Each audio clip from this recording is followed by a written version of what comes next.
کی فریکوینسی یا تو ڈیلی کی ہو یا ڈیلی 2 ویڈیوز کی ہو، خاص طور پہ جس وقت آپ یوٹیوب آٹومیشن کے اوپر کام کر رہے ہیں. ٹھیک ہے، اور کوئی سوال؟ ہاں جی سوری، ریموٹ جاب کیسے کر سکتے ہیں؟ اچھا دیکھیں، اس کے لیے نا جو سب سے امپورٹنٹ پلیٹ فارم ہے جس کو ہم لوگ کبھی بھی سیریس ہی نہیں لیتے، وہ ہے لنکڈ ان. ٹھیک ہے، لنکڈ ان ایک ایسا پلیٹ فارم ہے جہاں پہ دنیا کے تمام سی ای اوز وہاں پہ موجود ہیں، لیکن before reaching them out you need to create your presence over there. اب پریزنس ویسی نہیں کریٹ کرنی جیسے آپ انسٹاگرام کے اوپر کرتے ہیں، ٹک ٹاک کے اوپر کرتے ہیں، یا فیس بک کے اوپر کرتے ہیں. The approach should be professional. For example, ابھی ہم کوئی 300 بندوں کو لے کے شران فارسٹ گئے تھے، انوینچر کلب ہم نے کرایا تھا، وہاں پہ 4 دن وہ بچے ہمارے ساتھ تھے. اب ان میں سے ایک بچے نے فیس بک کے اوپر پوسٹ کی کہ انجوائے ود مائی بڈیز، اور اس طرح کر کے اس نے 4-5 تصویریں ڈال دیں. اسی میں سے ایک بچے نے لنکڈ ان کے اوپر یہ پوسٹ کی کہ had a great time with 300 tech professionals of Pakistan. We talked about A I, we talked about machine learning, we talked about data science. So آپ نے ڈفرینس نوٹس کیا؟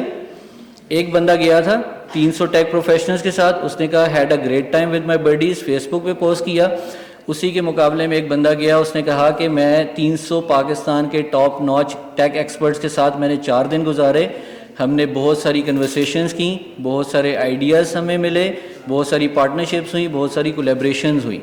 تو اب کیا کرتے ہو آپ لنکڈ ان کے اوپر اپنی پروفائلنگ بلڈ کرنا شروع کر دیتے ہو اپنی نش کے اراؤنڈ.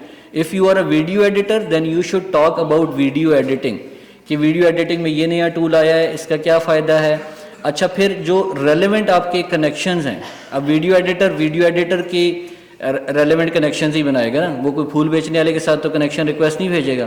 تو کیا کریں کہ ان کی پوسٹ کے اوپر جا کے بھی ویلیو ایڈ کریں. اگر کسی سینئر سی ای او نے کوئی پوسٹ کی ہے اور آپ کو لگتا ہے کہ میں اس کے اندر کچھ ویلیو ایڈ کر سکتا ہوں، تو آپ اس کو کامنٹ میں جا کے ڈیفینیٹلی کیا کریں، وہاں پہ اپنا ایکسپیرینس وہاں پہ شیئر کریں. اس کے ساتھ کیا کرنا ہے کہ آپ نے اپنی جتنی بھی سوشل پروفائلنگ ہے وہ میک شیور کرنا ہے کہ موجود ہو. یعنی اگر کوئی بندہ آپ کو لنکڈ ان پہ دیکھتا ہے اور دیکھتا ہے کہ یار اس نے بڑی زبردست پوسٹ کی ہے، ٹھیک ہے، اور وہ آپ کو سرچ کرتا ہے on a Google and you are not anywhere, آپ کی کوئی ویب سائٹ نہیں ہے، ٹھیک ہے، آپ کی باقی کسی پلیٹ فارم کے اوپر کوئی سوشل پریزنس نہیں ہے، تو وہ ایک فیک اپروچ لگتی ہے. تو میک شیور کریں کہ جب بھی آپ لنکڈ ان کے اوپر جائیں تو بیک اینڈ پہ آپ کے پاس یہ تمام چیزیں ہونی چاہیے. اچھا لنکڈ ان پہ آپ پرسنلی انڈیویجولی بھی جا سکتے ہیں اور آپ ایز اے کمپنی بھی وہاں پہ جا سکتے ہیں. اگر آپ لنکڈ ان کے اوپر جا کے کسی کی بھی پروفائل اوپن کریں تو انہوں نے ایک 1 لائنر ٹیگ لائن دی ہوئی ہوتی ہے کہ میں کیا کرتا ہوں، میں بزنسز کو جو ہے نا وہ مارکیٹ اینڈ پروموشن میں ہیلپ کرتا ہوں، میں بزنسز کی برانڈنگ اینڈ ڈیزائن کے اوپر کام کرتا ہوں، ٹھیک ہے، میں digital on line presence establish کرتا ہوں، میں نے آج تک برانڈس کو کوئی 10 ملین کا ریونیو جنریٹ کر کے دیا ہے تھرو فیس بک ایڈس یا ڈیجیٹل مارکیٹنگ. تو یہ 1 لائن آپ کی آئیڈینٹیفائی کرتی ہے کہ آپ سروسز کیا دیتے ہو، اور یہ بہت امپورٹنٹ ہوتا ہے. اس سے آپ کی نش آئیڈینٹیفائی ہو جاتی ہے اور اس سے ریلیونٹ پھر آپ کے کنیکشنز بلڈ ہونا شروع ہو جاتے ہیں. دوسرا جو پلیٹ فارم ہے that is x.com. Previously that was Twitter, لیکن ناؤ اٹس x.com. اس کے اوپر بھی اگر آپ جا کے ریلیونٹ کانٹینٹ پوسٹ کریں گے تو آپ کو ریموٹ جابز وہاں سے مل سکتی ہیں. اس کے علاوہ کوئی 20-25 ویب سائٹس ہیں، اگر آپ گوگل کریں گے وہاں پہ ریموٹ کام ہی ہوتا ہے، جیسے ریموٹلی.com ہے، وہاں پہ کام ہی ریموٹ ہوتا ہے، لیکن ان کا ایک بہت ریگریس پروسیس ہوتا ہے جس کے ذریعے وہ ہائرنگ کرتے ہیں، ٹھیک ہے، اور وہ بیسک لیول کی ہائرنگ نہیں ہوتی. اگر آپ کو یہ لگ رہا ہے کہ میں گرافک ڈیزائنر ہوں اور میں ریموٹلی کام کروں گا تو وہ بہت بیسک لیول کی آپ کی ہے اپروچ. ان کو ڈیٹا سائنٹسٹ چاہیے ہوتے ہیں، ان کو لنکڈ ان مینیجر چاہیے ہوتے ہیں. لنکڈ ان کی بات ہو رہی ہے، جیسے یوٹیوب آٹومیشن ہے، اسی طرح لنکڈ ان دنیا میں اس ٹائم پہ کوئی 75,000 جابز ایسی ہیں جو لنکڈ ان مینیجرز کی ہیں اور وہ ویکنٹ پڑی ہوئی ہیں، ٹھیک ہے.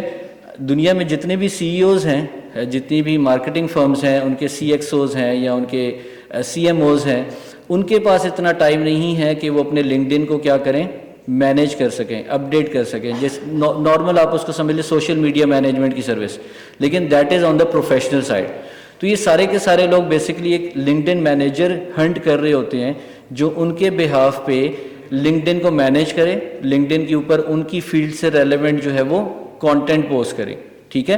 تو آپ اس طرح کی جابس کے اوپر بھی اپلائی کر سکتے ہیں. اپور کے اوپر اس طرح کی بہت ساری جابز آتی ہیں. آپ لنکڈن پہ بھی اپلائی کر سکتے ہیں. If you see someone جو کہ سی او ہے کسی کمپنی کا لیکن وہ بڑا ریئرلی پوسٹ کرتا ہے, تو یو کین ڈائریکٹلی کانٹیکٹ ہم اور اس کو کہہ سکتے ہیں کہ یار آئی ول مینیج یور لنکڈن, یہ میرا ایکسپیرینس ہے, پریویسلی میں نے 4 لوگوں کا لنکڈن مینیج کیا ہے, یہ ان کے امپریشنز آتے تھے, آفٹر مائی مینیجنگ سروس یہ اب امپریشن آنے شروع ہو گئے ہیں اور یہ ری پوسٹنگ ہونے شروع ہو گئی ہے. پھر آپ ان کے ساتھ کوئی نہ کوئی ریموٹلی جو ہے وہ اس چیز کو ڈیل فگر آؤٹ کر سکتے ہیں. اور کوئی سوال؟ ہاں جی جی جی جی بیٹھے نا بیٹھے نا بیٹھے نا. تھینک یو, بہت شکریہ.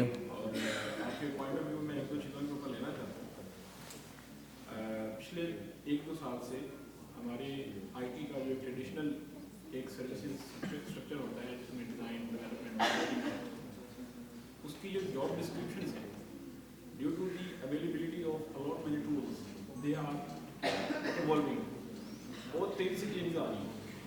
آپ کیا سمجھتے ہیں کہ اگلے 5 سال میں کون سی ایسی فیلڈز ہیں جس کے اوپر ابھی سے انویسٹمنٹ کرنی چاہیے تاکہ ہم 5 سال بعد اس کا فروٹ جو ہے نا وہ حاصل کر سکیں؟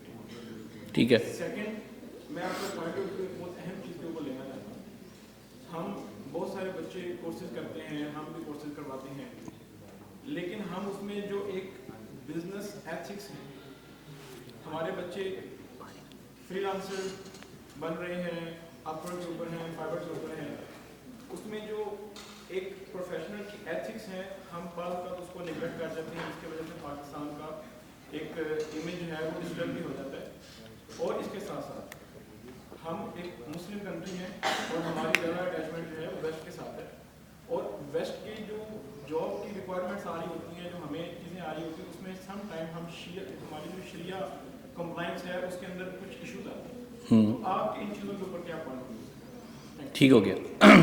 اچھا, when I started my career تو ہم اس ٹائم پہ نا ایک HTML کی ویب سائٹ بنا کے دیتے تھے اور ہم چارج کرتے تھے نارملی $500 to $600, اور آج وہی ویب سائٹ جو ہے نا $25 کی بنتی ہے.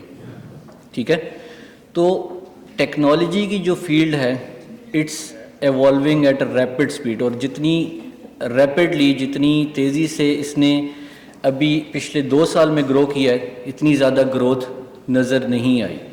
اینڈ بیکاز آف دا اے آئی کے آنے کے بعد دنیا کے جو ڈائنامکس ہیں, دنیا کی جو اکانومیز ہیں وہ چینج ہو گئی ہیں. آپ کو میں مزے کی بات بتاؤں کہ یہ بات کر کے میں سرکار کے ساتھ کافی زیادہ تھک بھی گیا کہ یار یہ فری لانسنگ ایک کمیونٹی ہے, کوئی 2.3 ملین کے قریب فری لانسرز ہیں پاکستان میں, جو کوئی ڈاکومنٹڈ تقریباً $3 سے $4 بلین کا ریونیو پاکستان میں لے کے آتے ہیں. آپ ان کو فیسیلیٹیٹ کریں. یہ وہ کمیونٹی ہے جو پابند نہیں ہے. ٹھیک ہے نا, ان کو فیسیلیٹیشن میں آپ نے صرف یہ کرنا تھا کہ آپ نے ان کو ایک بہتر انٹرنیٹ دینا تھا, آپ نے ان کو ایزی ایکسیس دینا تھا ڈفرینٹ کنٹریز کا, ویزا پالیسی میں تھوڑی سی بہتری لانی تھی, انٹرسٹ فری لونز دینے تھے, ہیلتھ انشورنسز دینی تھی, نہیں دی گئیں. اور اب ہوا کیا کہ جو میں نے ابھی بات کی کہ دنیا کی اکانومی کے ڈائنامکس بھی چینج ہو رہے ہیں, ہوا کیا کہ دنیا کے بہت سارے ممالک نے ڈیجیٹل نومیڈ ویزا اناؤنس کیا ہے. آپ میں سے شاید کچھ لوگوں کو پتہ ہو, کچھ لوگوں کو نہ پتہ ہو, جس میں پرتگال بھی ہے, جس میں ملیشیا بھی ہے, جس میں دبئی بھی ہے, جس میں مالٹا بھی ہے, جس میں یوکرین بھی ہے, جس میں نیوزی لینڈ بھی ہے, جس میں آسٹریلیا بھی ہے. وہ کیا کہتے ہیں کہ اگر آپ کی ایک انکم ہے ایوریج, فار ایگزامپل ملیشیا کی بات کرتے ہیں تو ملیشیا یہ کہتا ہے کہ اگر آپ کی انکم $800 ہے ماہانہ, ٹھیک ہے, اور آپ پچھلے 2 سال سے اس ایوریج کے حساب سے ارن کر رہے ہو تو آپ ہمارے ملک میں آ جاؤ, ہم آپ کو ٹیکس فری زون بھی دیں گے, ہم آپ کو باقی تمام چیزوں کی فیسلٹی بھی دیں گے. $1200-1500 انکم ہے تو آپ دبئی چلے جاؤ, ٹھیک ہے, $700 انکم ہے تو آپ مالٹا چلے جاؤ, $1300 انکم ہے تو آپ یوکرین چلے جاؤ, $2200 انکم ہے تو آپ پرتگال چلے جاؤ, اور وہ وہاں پہ آپ کو 24 کنٹریز کا ویسے ہی ایکسیس دے دیتے ہیں. تو جو گلوبل اکانومی ہے وہ ٹیکنالوجی سے ریلیٹ کر گئی ہے. جیسے ابھی میں نے آپ کو بتایا تھا شروع میں ہی کہ کل امریکہ کی جو اسٹاک مارکیٹ ہے وہ کریش کر گئی, اور وہ کریش کوئی ایکسٹرنل یا کوئی فزیکل چیز کی وجہ سے نہیں کی, وہ صرف ڈیپ سیک کے نمبر 1 آنے پہ کی کہ چائنا کا ایک جو AI ماڈل تھا جو کہ بہت سستا تھا، اس نے کمپیٹ کر دیا چیٹ GPT کے ماڈل کو جو کہ امریکن ماڈل ہے اور بہت مہنگا ہے. تو دنیا کی جو اکنامکس ہیں وہ چینج ہو رہی ہیں. اب جو فیوچر ٹرینڈنگ سکلز ہیں جن کے اوپر ابھی ہم بات کر سکتے ہیں اور ہم کہہ سکتے ہیں کہ آج سے ہم ان کے اوپر انویسٹمنٹس کرنا شروع کریں، تو نمبر 1 از دا AI. ٹھیک ہے، اس کے علاوہ پھر ڈیٹا سائنس. اب دنیا میں جتنی ہمیں زندگی ہم لوگوں نے گزار لی، انسانوں نے جتنی زندگی گزار لی، وہ سارے کا سارا بیسیکلی ڈیٹا تھا. ٹھیک ہے، آپ 1400 سال پہلے چلے جائیں تب بھی ڈیٹا تھا، آپ 5000 سال پہلے چلے جائیں تب بھی ڈیٹا تھا. ایک سویلائزیشن تھی، لوگوں کا رہن سہن تھا، بات چیت تھی، لینگویج تھی جس کے ذریعے کمیونیکیٹ کرتے تھے، کپڑے تھے جو پہنتے تھے. تو بہت ساری چیزیں کولیکٹیولی وہ کیا تھا، ڈیٹا تھا. اب اگر آپ دیکھیں جتنی بھی انویسٹمنٹس ہو رہی ہیں وہ ساری کی ساری ڈیٹا ماڈل کے اوپر ہو رہی ہیں، اور وہ ڈیٹا کو ریڈ کر کے اس سے وہ پریڈکٹ کرتے ہیں کہ نیکسٹ کیا ہونے والا ہے یا نیکسٹ کیا ہو سکتا ہے. ٹھیک ہے، جیسے فار ایگزامپل ایک مریض ہے، ٹھیک ہے، تو آپ کیا کرتے ہیں جب کسی ڈاکٹر کے پاس جاتے ہیں تو وہ اس کی پریویس ہسٹری دیکھتا ہے کہ اچھا اس کو ہارٹ اٹیک کب ہوا تھا، کیا ہوا تھا، BP کب ہوا تھا. اس کے حساب سے وہ پریڈکٹ کرتا ہے کہ میں نے اس کو ابھی کون سی دوائیاں دینی ہیں جس سے اس کا جو ہے وہ یہ تمام چیزیں کیور ہو جائیں، یا خدا نہ خاصہ مسئلہ اتنا تو نہیں بڑھ گیا کہ کل کو اس کو برین ہیمریج کا بھی خطرہ ہو سکتا ہے. تو